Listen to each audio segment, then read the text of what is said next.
नमस्कार दोस्तों, आप सभी का स्वागत है मेरे एससी स्टडी एजुकेशन चैनल में। अगर आपने अभी तक मेरे चैनल को सब्सक्राइब नहीं किया तो जल्दी से जल्दी मेरे चैनल को सब्सक्राइब कर दें और बेल आइकन क्लिक करें ताकि हमारे आने वाली वीडियो सबसे पहले आप तक पहुंच सके।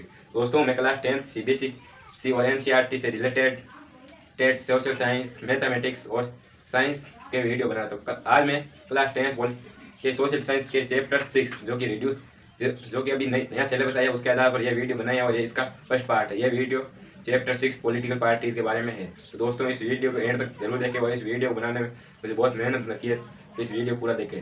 धन्यवाद। तो चलिए दोस्तों, वीडियो को स्टार्ट करते हैं। तो आज के वीडियो पॉलिटिकल पार्टीज़ क्या होती है, व्हाट इज़ पॉलिटिकल पार्टीज़। तो पॉलिटिकल पार्टीज़ की कुछ विशेषताएं पढ़ रहे हैं हम।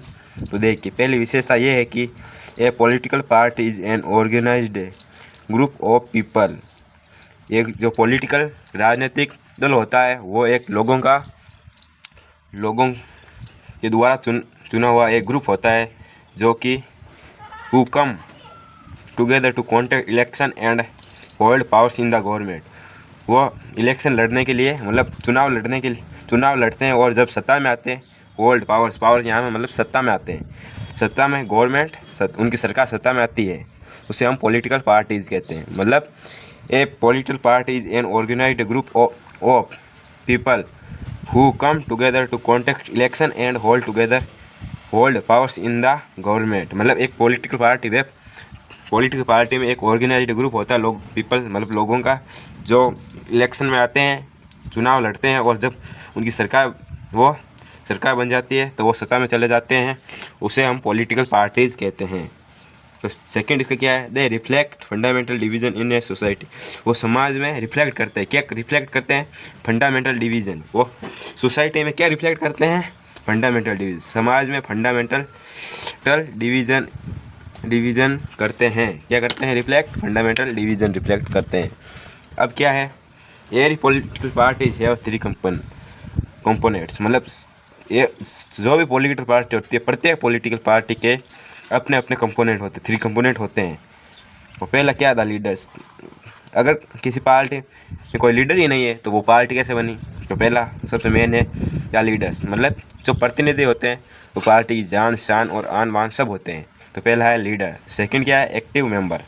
ये एक्टिव मेंबर्स, अब कैसे आप सोच रहे हैं ये एक्टिव मेंबर यहाँ पे क्या काम करें। तो अगर भाई हम क्लास में हैं लेकिन हमारा दिमाग कहीं और बाहर हमारे पास कोई दूसरी टीम या कोई दूसरे क्लास के लड़के खेल रहे हैं, तो क्या हम उसमें अपनी क्लास में कोई इन्जॉय कर लेते हैं, इन्जॉय कर पाते हैं। हमारा मन भी उसी तरफ होता है ना कि हम वहाँ खेलें, लेकिन जहाँ हम एक्टिव नहीं होते हैं। और कभी कभी कोई मैदान खाली है, मैदान ऐसे पड़ा, तो हम मैदान की तरफ नहीं देख कर अपने किस पर ध्यान देते हैं, पढ़ाई पर ध्यान देते हैं। इसी प्रकार यहाँ पे जो एक्टिव मेंबर होते हैं वो हमेशा पार्टी के साथ रहते हैं, पार्टी को सपोर्ट करते हैं, वो एक्टिव मेंबर्स कहलाते हैं। और थर्ड क्या है, लास्ट, द फॉलोअर्स, ये सपोर्टर्स। जैसे मान लीजिए टिकटॉक, हेलो, फेसबुक, लाइक, ये वगैरह वगैरह ऐप है वगैरह। अब हेलो, टिकटॉक तो बंद हो चुके हैं, तो मान लीजिए लाइक, ये स्नैक वीडियो, ऐसे ऐप है, वो सारे ऐप है जिससे हम पैसा कमाते हैं। यूट्यूब से भी हम पैसा कमाते हैं। तो वहाँ पे क्या है कि फॉलोअर्स, अगर फॉलोअर्स होंगे तभी उनका वीडियो वायरल होगा, और वीडियो वायरल होगा तो उन्हें अच्छी खासी पब्लिसिटी मिलेगी, और पब्लिसिटी मिलेगी तब उनका चैनल, यूट्यूब पर उनका चैनल मोनेटाइज हो जाएगा और उन्हें व्यूज़ और एड्स के आधार पर रुपये मिलने शुरू हो जाएंगे। इसी तरह यहाँ पे फॉलोअर्स क्या करते हैं, सभी फॉलोअर्स एक्टिव मेंबर्स को सपोर्ट करते हैं। और जो एक्टिव मेंबर्स होते हैं वो किसको सपोर्ट करते हैं, पॉलिटिकल पार्टी को। ये तीनों बहुत ज़रूरी है कि फॉलोअर्स, अगर किसी पार्टी के फॉलोअर्स नहीं है, सपोर्टर्स नहीं है, तो वो पार्टी 0 के बराबर है।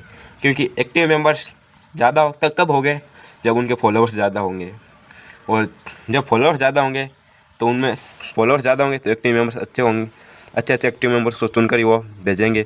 अगर एक्टिव मेंबर अच्छे हुए तो अच्छे एक्टिव मेंबर और समझदार एक्टिव मेंबर किसको चुनेंगे, अच्छे लीडर को चुनेंगे। अब हम बात करते हैं पार्टिनिज्म। पार्टिनिज्म क्या होता है, कट्टर समर्थक,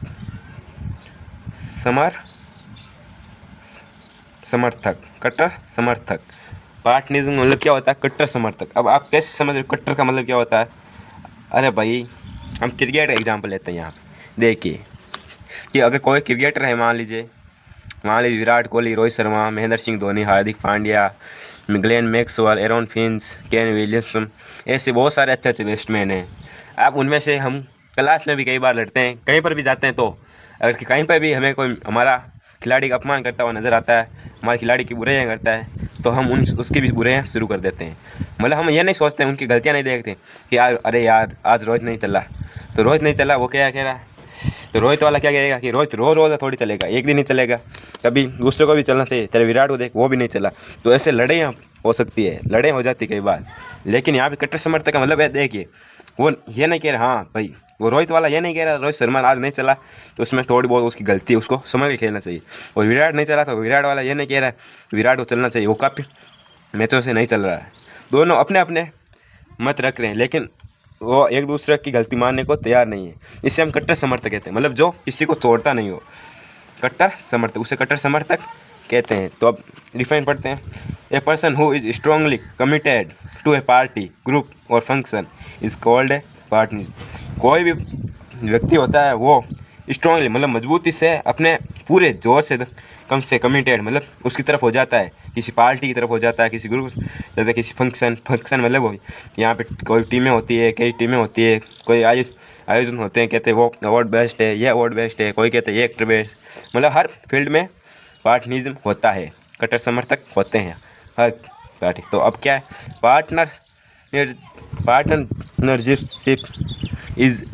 is marked by a tendency to take side and inability to balance view on an issue। मतलब अगर कोई व्यक्ति है उसको ये नहीं दिखेगा, उसकी टेंडेंसी ये नहीं कहेगी ये गलत है कि मैं अब इसकी साइड नहीं इसकी साइड हूँ, वो ये नहीं कहेगा कि भाजपा गलत है, भाजपा का कट्टर समर्थक ये नहीं कहेगा कि भाजपा गलत है मैं कांग्रेस की तरफ चला जाता हूँ, और कांग्रेस वाला ये नहीं कहेगा कि कांग्रेस गलत है मैं कांग्रेस का सपोर्ट थोड़ा कम करता हूँ, यहाँ पे भाजपा को सपोर्ट करता हूँ।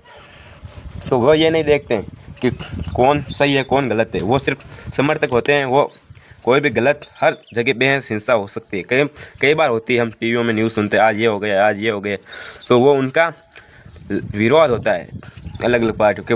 कांग्रेस वाले कहते हैं ये सही नहीं है, अगर कांग्रेस कोई नीति बनाती है तो बीजेपी वाले कहते हैं ये सही नहीं। तो इसी तरह हम इससे कहते हैं पार्टनरशिप।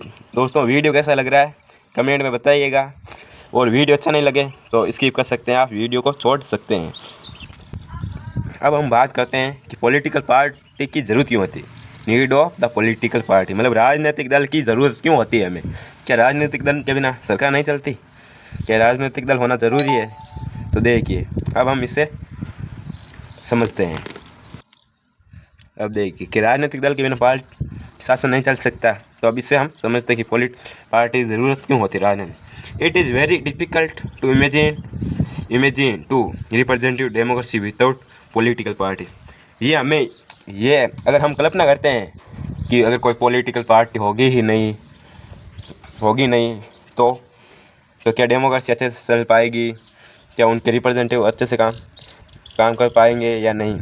तो अब ऐसे समझिए आप कि मान लीजिए कोई खेल है, मान लीजिए आपका फेवरेट खेल हॉकी है, कबड्डी है, कि कबड्डी में प्रदीप, अब कई बार बीच में अफवाह फैली थी दोस्तों, आपको पता है क्या कि अभी प्रदीप नरवाल है जो कि कबड्डी में खेलेगा नहीं, अब PKL नहीं खेलेगा, वो पटना पायलट की तरफ से नहीं खेलेगा क्योंकि उसे पटना पायलट के मैनेजर ने उनके रुपये नहीं लौटाए हैं। तो ऐसी बातें फैलती है। तो अब ऐसे कल्पना कीजिए कि प्रदीप के बिना पटना क्या होगा, बुरा हाल होगा ना। इसी तरह यहाँ पे देखिए कि रिप्रेजेंटेटिव मतलब लोग प्रतिनिधित्व लोकतंत्र में अगर राजनीतिक दल नहीं होगा तो हमें कैसा लगेगा, कैसा कल्पना, ये कल्पना कीजिए कि ये वेरी डिफ़िकल्ट होता है, क्योंकि बहुत मुश्किल होता है कल्पना करना। ऐसी कल्पना करते हैं तो हमें बहुत दुख होता है। तो आप देखिए because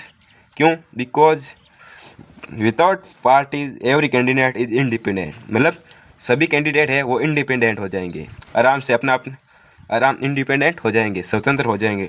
so no will be able to make any promise to the people about any major policy change. वो लोगों से ये नहीं कह पाएंगे कि वो कोई भी प्रॉमिस वादा या नहीं कर पाएंगे।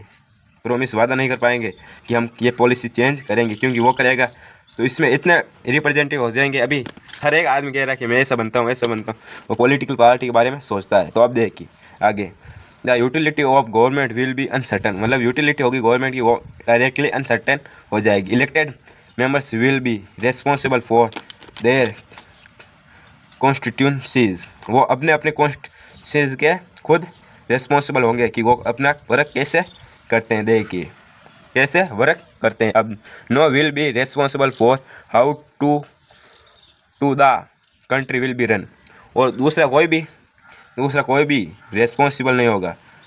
No one will be responsible for the how to the country will be run, इसके लिए वो जिम्मेदार खुद होंगे इलेक्टेड मेंबर्स।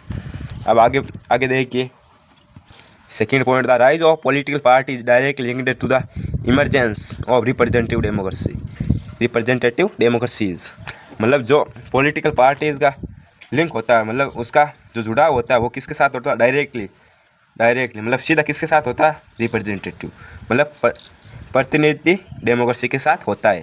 तो अब देखिए as we know large society and representative democracy, इसलिए हम इसे लार्ज सोसाइटी या रिप्रेजेंटेटिव डेमोक्रेसी कह सकते हैं। तो आगे वीडियो थोड़ा सा लंबा हो रहा है लेकिन ये इसका लास्ट पॉइंट है एंड, तो ये पार्ट फर्स्ट पूरा देख के प्लीज़।